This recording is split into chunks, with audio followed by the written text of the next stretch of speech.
Hi, everybody. This is Jay Halfond, and I'm pleased to welcome you on Patriots Day in New England to our series on conversations with experts.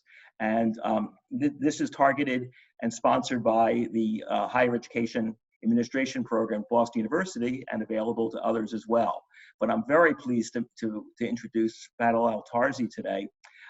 Fadl is a founder and CEO of a university called Nexford, a global online university that you perhaps have never heard of yet, but you someday will. And it began only a few years ago, and I have the pleasure and honor of serving on its advisory board. So welcome, Fadl. It's a pleasure to see you.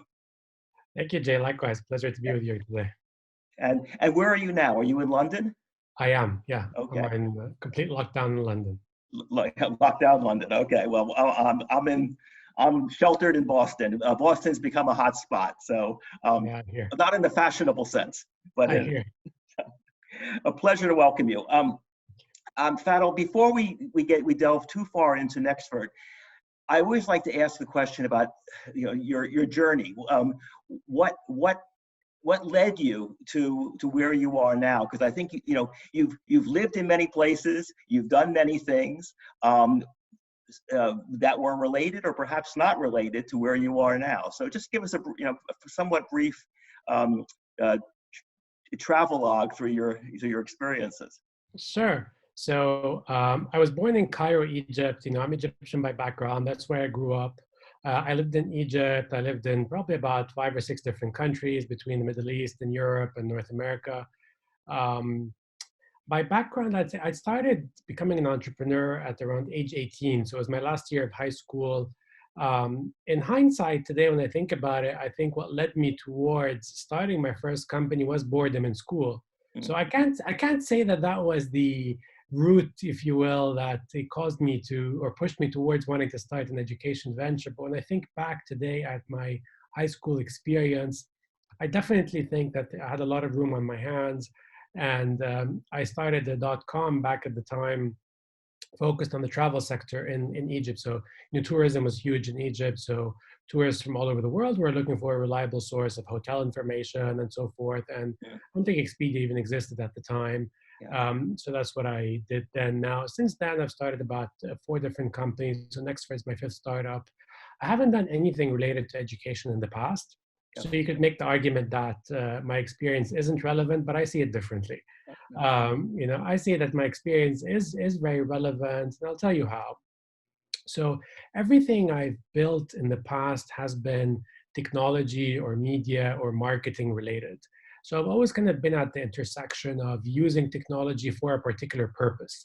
That purpose could be increasing the, operational efficiency of a factory, or analyzing information to take better decisions, or deriving consumer insights to do more effective marketing. So it's always been really using technology for a purpose that goes beyond technology. Like I was never really selling technology for the sake of technology. Right.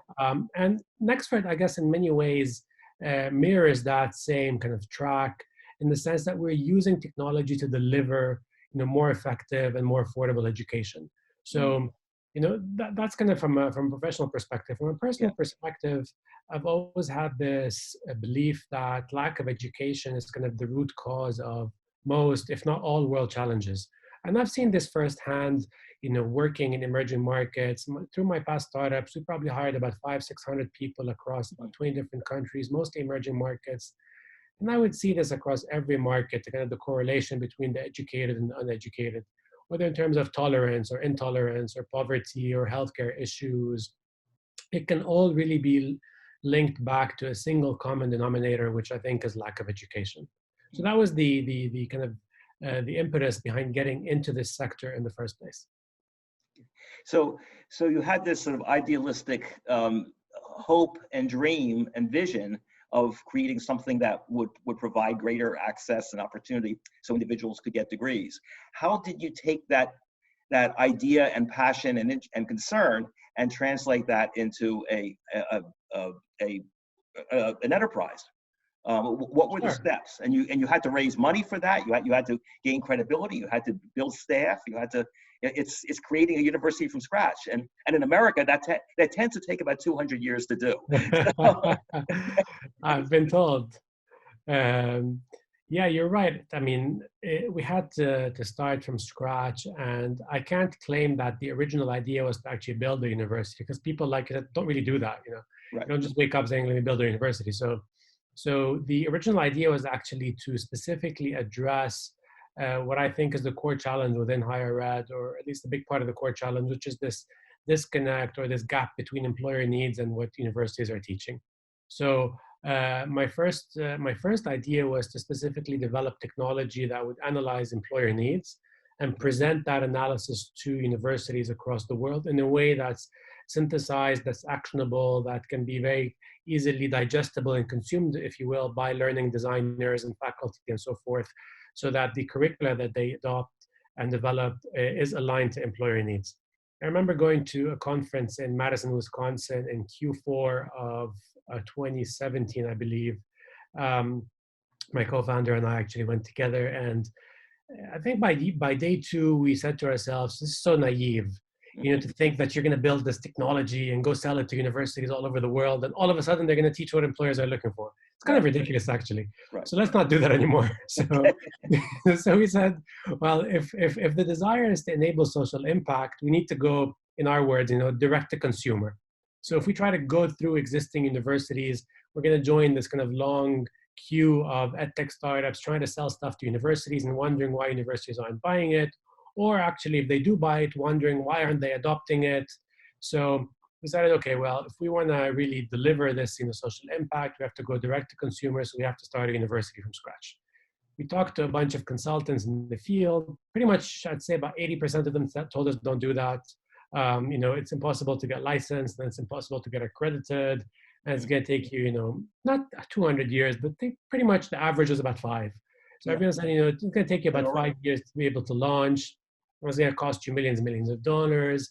And there are enough universities in the US anyway. Who needs another one, and so forth. Long story short, I think we surrounded ourselves by a fantastic team of consultants who are really mission driven, so who saw things a bit differently. They're like, yeah, of course, there are tons of universities, but has someone actually solved the problem of affordability and relevance and flexibility? You could easily make the case that no, otherwise, we wouldn't have $1.6 trillion in debt today, in student debt. So we surrounded ourselves by consultants who had built similar businesses in the past, but with much larger institutions. So with the likes of Southern New Hampshire University, with WGU, with Capella, Walden, and so forth. So essentially folks who have been in online higher ed for quite some time.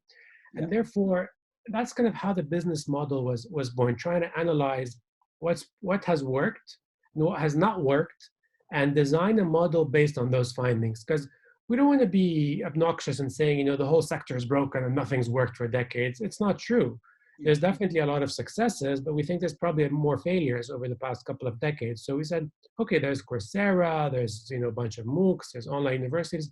How do we analyze everything these people have been doing and try to extract, okay, these are good things that we should retain. These are the things that haven't worked so much, and build a model based on that.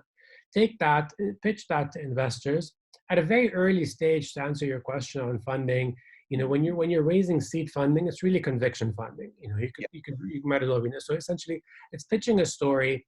Do you have the conviction that this is a problem worth solving in the first place? Right. Is the market size large enough? Is there a significant market opportunity out there? These are kind of the 3, I think, filtering questions when you talk to investors at an early stage.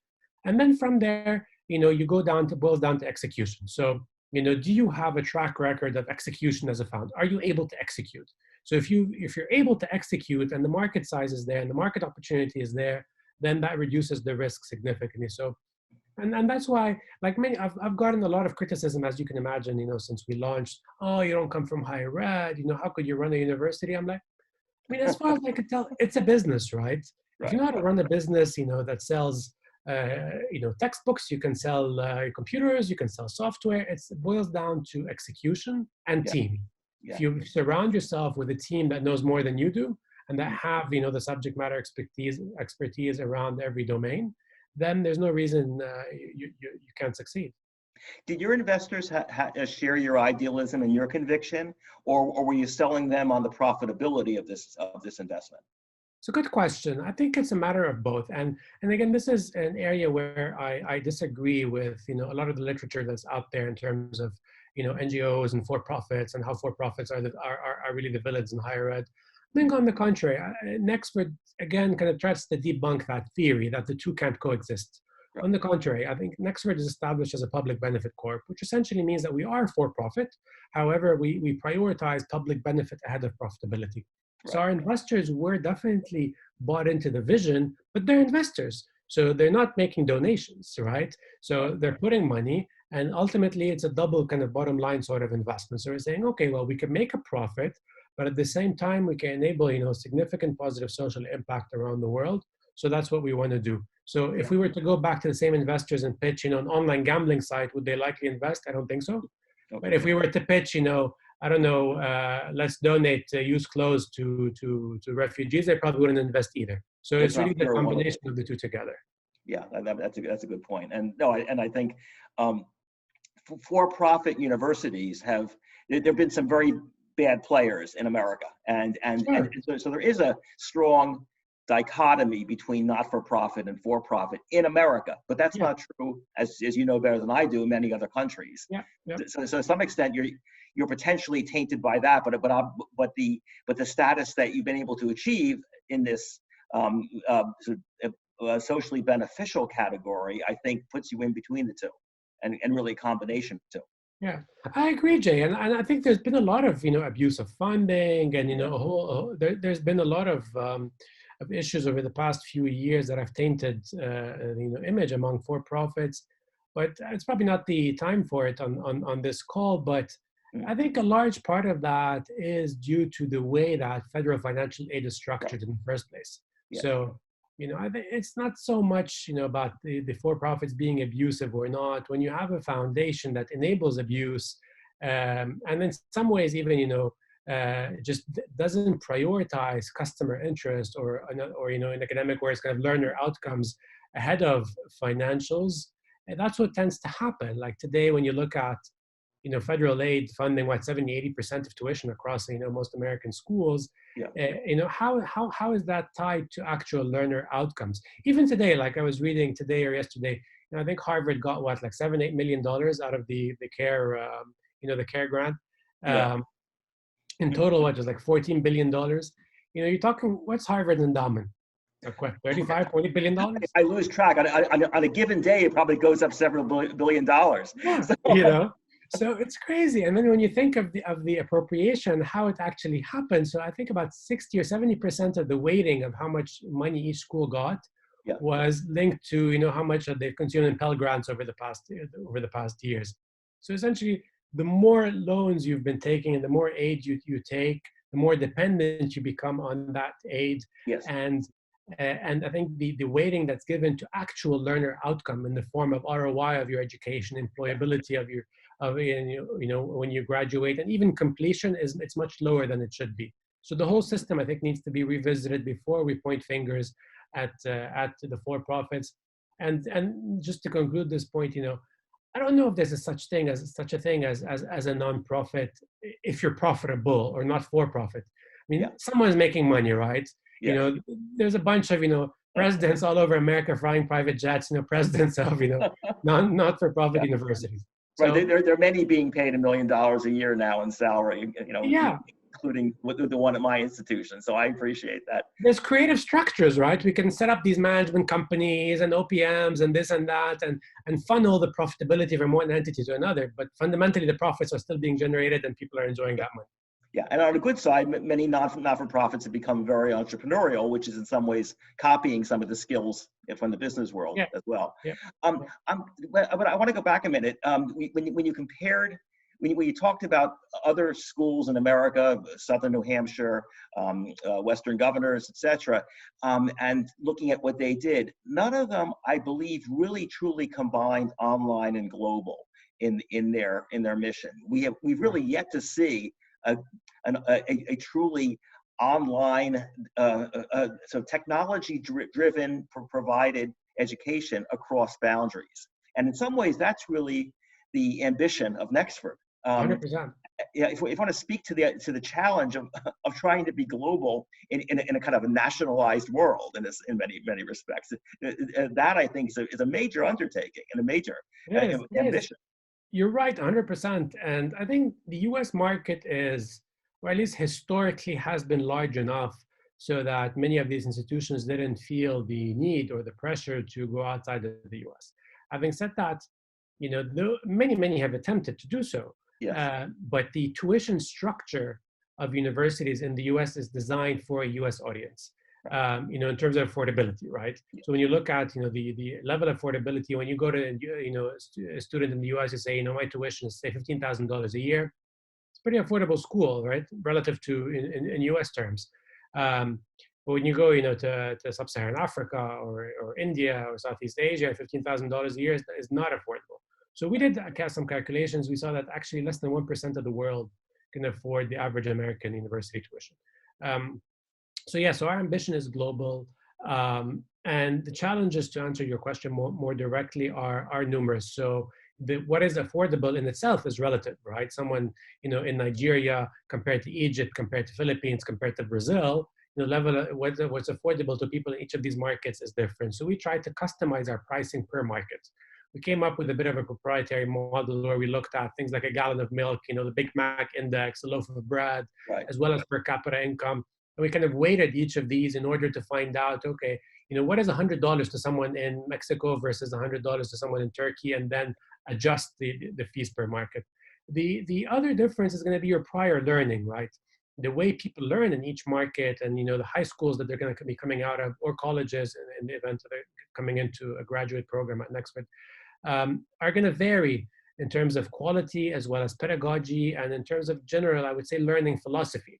You have markets that heavily focus on memorization of content, for instance, very heavy standardization of assessments, and therefore people aren't taught critical thinking skills or even communication skills. So coming into an American kind of education model, at Nexford, they're really used to much more kind of restricted hand-holding education model where you go to your professor, you ask them the specific questions, he instructs you what to do, you do it, you submit the paper the next day, and you move on. So at Nexford, they come in and they're like, oh, there are no lectures, so who's going to teach me? Okay. So, our answer to that in many ways is, well, in the workplace, is there a lecture?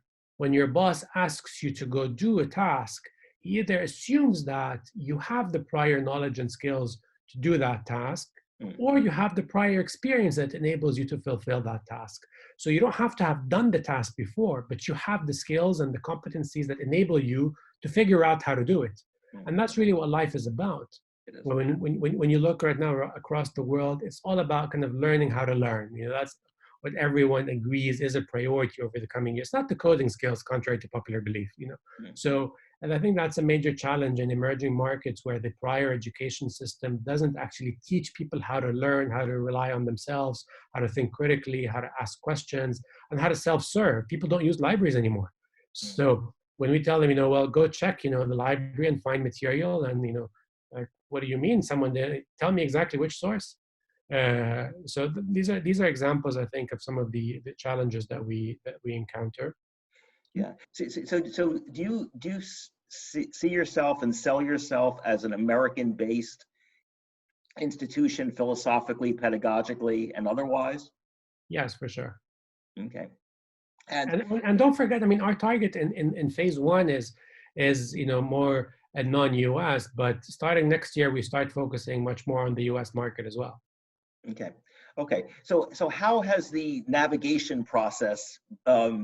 It seems like there are many sort of chicken and egg challenges. Are you accredited first before students will enroll? Well, you have to have students first before you can get accredited. Et cetera, et cetera, et cetera. So I'm sure there've been lots of almost Alice in Wonderland types of paradoxes you faced along the way. Yes. Can you describe the sort of non-linear rocky road you've had to walk? Yeah, that's a really interesting question, and it's a challenge we encounter almost on a daily basis. Yeah, both by the regulators, but also from students. I remember being, at an event where we had some, students come in last year, And one of them raised their hand, really passionately and said, but you're not nationally accredited. You're not regionally accredited in the US either. And, our local government doesn't accredit you either. So, why should we come to you? We don't even understand why you guys are here. And he was really, really, passionate about it. And I said, listen, let me give you the straight answer. Accreditation is not synonymous to quality. Now, there's a big kind of fallacy that exists around the world that they are. But think of it if you want to simplistically, understand how accreditation works with no due disrespect. It's in many ways similar to ISO. You could have an ISO certified factory that produces lousy chocolate, but they follow a very specific, clearly documented process. Yeah. So essentially, yes, it's a chicken or egg. Now, there are some regulators who are more open-minded and more willing to work with recently established institutions. And that's one of the reasons why we had to pursue accreditation outside the US, like with UK-based accreditors in our first year. And now we've started our process to get accredited by DAC, so national accreditation in the US as well. But you're absolutely right. It's a chicken or egg situation. In the past, national accreditation required 2 years of operation before you could even apply. And the regionals are more like 3 to 5. And then they want all this data, and they want data on outcome achievements and graduation and this and that. But at the same time, when you don't have the necessary pedigrees, well, what kind of learners are you going to attract? Typically, you're not going to attract the highest quality ones. So it's definitely a chicken or egg. So we've tried to come up with a bit of a differentiated model where we really focus on the actual skills that we're providing, the competencies that we're teaching, and very meaningful employer partnerships. So that we essentially, what we've done is we've replaced the stamps that you would get from different, accreditors around the world with stamps from employers. So when IBM, for instance, goes and says, okay, we've partnered with Nexford to do so and so, when the equivalent of, say, the Verizons of India or the AT&Ts of Nigeria or the Bank of Americas of Indonesia, go out to their customers and say, we've partnered with Nexford. We want to bring access to high quality education. If you're a customer of my bank, you're going to get a discount to their tuition. Or a telco says, we want to enable access to education. So if you're a customer of our telco, we're going to give you free data because we want you to have greater access to this education. This sends a strong message in these local markets that this is a credible brand.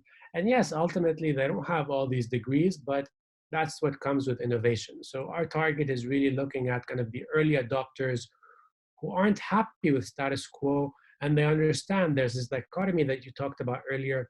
You can't say, I'm really discontent with the current system, and I'm really unhappy with what the current universities are offering, and yet I want the new model to follow the same rules of the old model. So it's actually the definition of insanity, right? So you can't really use the same tools and expect different results, right? Yeah, right? So that's what we try to explain to people. And we tell them very clearly, this isn't for everyone. If you're not, a risk taker, if you don't value innovation above, a stamp by some Ministry of Education and Market X, which honestly knows not much about online education, then this isn't for you. If you want the stamps and all the government recognition in the world, there's so many players across the world where you can get your degree stamped, 15 times over by different bodies. We're just not one of them. Yeah. So what have been the demographics of your students so far? When you think about online learning, we don't usually think about 18-year-olds having the maturity and the educational foundation necessarily to assume that kind of responsibility. But what's been your experience? What kinds of students have you attracted? How old are they and where are they from? Yeah, so in the US today, I think average age of online undergraduate learners is about 36. Yeah. So it's obviously a non-traditional learner base. We've seen a bit of that, but I have to say that I think the demographics across the world are a bit different. So our biggest markets today are Indonesia, Egypt, and Nigeria, followed by Thailand. So these are kind of our top markets. Now, for the undergraduate programs or bachelor programs, I'd say about 60% of the learner base are traditional age learners. So they're probably going to be between 18 to 21, about 60% males, about 40% female. Now, these are going to be folks primarily who have some level of prior education. So maybe the local equivalent of an associate degree, or have no university level of education. They graduated high school and then they had to get a job primarily because of economic concerns or economic priorities. So that's the majority of our undergraduate learners are traditional age, at least. Now, in terms of the graduate program, average age is about 34. Let's say, you know, average work experience can be about 8 to 10 years. These are essentially mid-level managers. So you'll find, for instance, like an assistant brand manager at a local FMCG or a bank who's looking to become, you know, a manager or a director or head of. So it's really kind of your lower mid-level management teams that want to become senior management over the coming few years across large employers in these markets, across some of the top brands in the markets where we operate. And they're going to be folks who can't afford to go to a traditional school because they need to keep their jobs at the same time.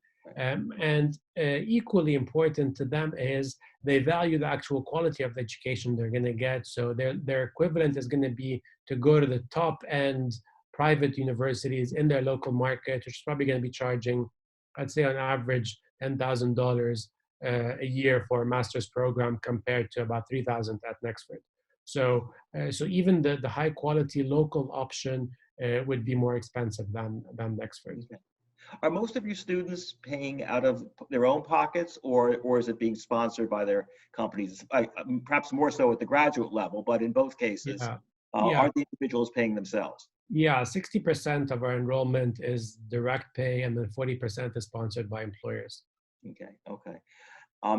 As you mentioned several countries, I was getting excited thinking about the educational experience that provides. Where one thing, obviously, about even online education is that at best it covers a nation. It rarely covers a world, in the sense that it rarely gives you a chance to interact with people from other cultures. How has that occurred? How have you been able to leverage the different nationalities of the students and to make that, in fact, one of the selling points of Nexford as well? Right. You're right. We see that in learner feedback all the time. Actually, the learning experience is a really rich one from a cultural perspective, and we actually designed that in our institutional outcomes from the get-go. So when we looked at both kind of our institutional level outcomes as well as our program level outcomes, we really wanted to interweave cultural understanding across our programs, because we view that as really kind of conducive towards building a more tolerant world. And even from a business perspective, you see time and time over that lack of cultural understanding is what impedes business, sales, even marketing, right? If you don't have the cultural understanding of the market where you're trying to sell, so you use creative or copy or videos or even humor that doesn't resonate with that audience, you know, your marketing doesn't tend to work. So we wanted to make sure cultural understanding is really a priority from the beginning, and we reflect that through, for instance, team projects. So you could be in a marketing course at Nexford and you have a case study where, say, Starbucks exists in the US today. Let's say it doesn't exist anywhere outside the world. So Starbucks asks you to create an advertising campaign in India compared to Mexico, compared to Indonesia. So find the learner in each of these three markets and compare how the use of copy or how the use of imagery would change depending on the cultural aspects within each of these markets. So that provides a really rich experience for learners.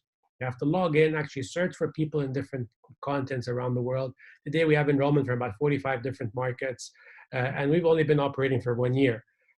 So you search for people in different markets and you work on these team projects with them. We have the same in the works right now for peer-to-peer grading, where we have courses, for instance, a course called Doing Business in China, another course called Doing Business in India. So the peer-to-peer grading will happen by folks from within those markets. So if you're a learner in the US, for instance, you're going to be assigned a peer in India to help score your assessments and give you that kind of local, kind of contextual understanding, which our US-based faculty would find difficulty in doing. Okay, so how many students thus far in only a year or so, and what is your ambition? We have 1,300 students as of today. Congratulations. Our ambition is to be, thank you. Our ambition is to be at 2,500 by end of this year, and at about 100,000 by year 5. 100,000. So comparable to Southern New Hampshire University in year Yeah. 5. Yes. Has any university in the history of the planet ever grown that quickly, I wonder? No, I think it took SNU about 15 years. Yes. WGU maybe similar, Okay. about 10. But So it's yeah, time. It's time, I think.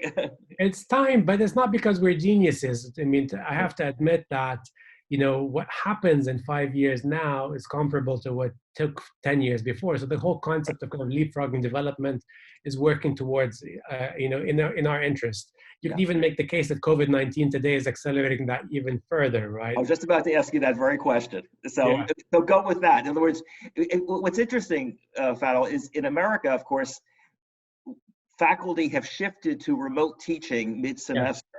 And so many people think that that's the equivalent of online distance Yeah. education. And Yeah. you and I, of course, roll our eyes and Yeah. say, of course it's not. So has it been a mixed blessing in a sense? Or in other words, will this drive more people to or away from online learning, true online learning, I should say? Yeah, you're absolutely right. And there was a great article in EdSurge the other day about the difference between the two. And you're right. So the way we think of it is, the folks like SNU or WGU or even Liberty University, any of the Yeah. big kind of online programs in Yes. the US, we've learned a great deal from them. Yeah. I have a lot of respect for Paul LeBlanc and for a lot of the people who have kind of established the groundworks for this industry. The way I think of it is they've paved the way for inevitable disruption today. Yeah. So if they hadn't paved that path over the past 10 years, I don't think Nexford could exist today. So Yeah. they've, in many ways, you could say, they've done the difficult work, but that's just the nature of disruption, right? Right. Disruption rarely comes from within. Right. If you look at, I think my favorite example, I think, is Sony and iTunes, right? So Yeah. Sony had the Walkman, they had the Discman, they even had the rights, they even had the publishing rights, and yet iTunes came out the winner, Right. in kind of the whole digital music industry. So I think, people, that's just the way disruption happens. And I think the industry is ripe for disruption today. In terms of, online education versus remote or distance learning, obviously they're very different things. I think there's definitely going to be some fallback on the short term. It's definitely gonna leave a bitter taste in many folks, mouths, if you will. Yeah. Those who experience distance learning, these kind of boring, 2-hour-long Zoom lectures, aren't going to be thrilled about it. But what I think it will do is it will level the playing field, because once people go online, then our theory is, or our hypothesis is, they're going to start looking for alternatives if they're dissatisfied with the current provider. And when you're looking for alternatives within an online environment, it's a much more competitive industry, and it's much easier for us to compete there. Right. Online to online is a very different ballgame than online to offline, right? So if you're going to, a campus-based experience today and you're not so thrilled, it's unlikely you're going to shop by visiting 10 different campuses around the world.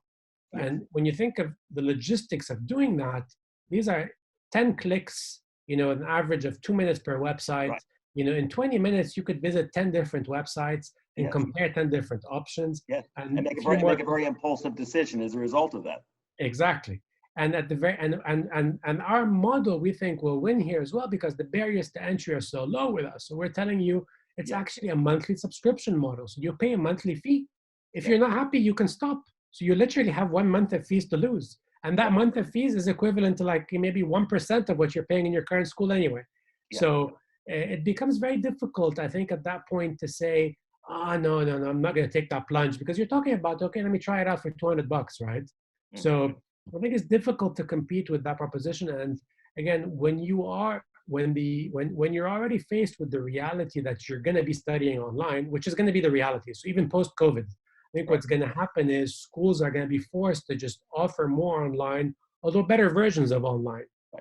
That's going to further level the playing field. So people are going to start thinking, well, if it's online anyway, then why am I paying $30,000 or $40,000 or $50,000 a year? Exactly. And if it becomes blended, then again, I think consumers have shown us, if anything, that they want more of a disaggregated experience across their lives, and they want to be in control of what they choose, what they buy, and when they buy it. Yeah. So they won't pay for $40,000 a year for a blended experience because I can use the great campus. Because the way they're going to think of it is, well, I could just pay a much smaller fee, and I could go subscribe to a sports club or a sports facility or get a golf, club subscription. There's tons Well, of things I could do and of course, who knows when the great campus is going to reopen anyway. as well. So in the meantime, there's a window of opportunity for so many other types of Yeah, experiences, I think. correct. Um, so another implication of the pandemic is that people are working from home for the first time in many cases. What percentage of your staff, your personnel, work from home? 100. Exactly. Yeah, and so you've been dealing with a distributed workforce for this entire time, and that's also, I think, a wave of the future. Can you talk about that experience as well, and what that's been like? Yeah. So to be clear, I mean, pre-COVID, it was, I would say, about probably about 50% or 50 or 60% were working from home. The rest were working from offices. Now it's Okay. 100, obviously. Um, I really can't say that anything has changed drastically with us post-COVID. I think the Yeah. culture was there because even those who weren't working from home all the time, we've always had a policy of flexibility. People would come to the office 2 or 3 days a week. So we've never Yeah. had a requirement to actually come full days every day. Yeah. On the contrary, we've actually encouraged people not to do that. No. So I don't think it's impacted us much. On the contrary, I think it's actually really helped us understand the culture and resonate with our learners. So when you don't have that prior experience, and let's say you're an advisor in the university and students are coming to you and they'll be like, I'm really struggling to manage time. I'm a working mom. I have my kids at home. Plus I have my job and I'm taking your MBA program. If you've never experienced that, it's difficult for you to actually feel for that person and give sound advice, at least more difficult than someone who has. Now, our team experiences that on a daily basis. We have, working moms all over the world. We have working dads all over the world who have kids at home. Time zone issues, everything. Yeah, it's exactly time zone issues, connectivity yeah. issues, and so they can really give firsthand experiences and say, this is how I do it at Nexford. Right. So this is how I suggest you could. So I think it provides very different, context where you can offer firsthand experience that becomes very, very valuable. And learners can tell when you're reading off a script or a theoretical playbook versus when you actually tell these firsthand stories of how you've been able to manage your time working from home. Yeah. Well, it's fascinating how online distance learning in some ways is becoming a better simulation of life in general than going to a residential campus. That many of us have to learn how to work and interact and engage and collaborate with people across many different locations and time zones and family situations. 100%. I think I read in 2019 that less than 60% of full-time employees in the US went to their office on a daily basis. Yeah. And that number is actually declining year after year. Yeah. And when you look all across the world, it's the same. So it really is mimicking the actual work experience that people are going to have regardless of COVID. The world is moving towards, I think, more of a virtual economy, even by virtue of demographics. When you look at the US and the UK over the coming 10 years, they're both going to have aging populations where, over 50% of the population is going to be over the age of 60. What that means is you're going to need to access new talent pools across the world. Now, regardless of Trump policies, immigration just isn't the way to do it. You can't continue shipping people in from around the world. And you have governments in other countries fighting that because brain drain is bad for these local economies. People want to retain their best talent back home. So people will be accessing virtual jobs. And the local economies in the fastest growing markets across the world are not going to be able to produce enough jobs going forward just because the populations are growing too fast.